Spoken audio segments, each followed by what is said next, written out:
Chairman joint chief of staff committee general Nadeem Raza ने तुर्की के शहर अंकारा में APS शहदा पाक का दौरा किया। उन्होंने यादगार शहदा पर फूल चढ़ाए और दुआए मगफरत की।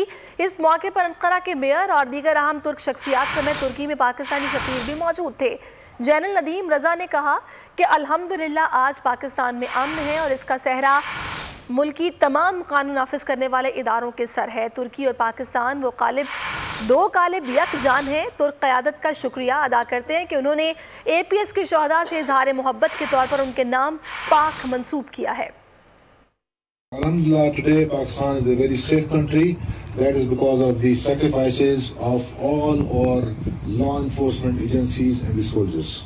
Ve Allah'a şükür bugün Pakistan çok güvenli bir ülkedir. Bunu da bu kanun koyucu kişilerimizin, askerlerimizin verdiği savaşa borçluyuz terörizme karşı.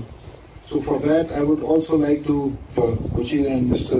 Turgut and Mr. Kokhtan of the AK Party that they also realize that such as innocent flowers, they lost their lives. Bu anıtı inşa ettirdikleri için.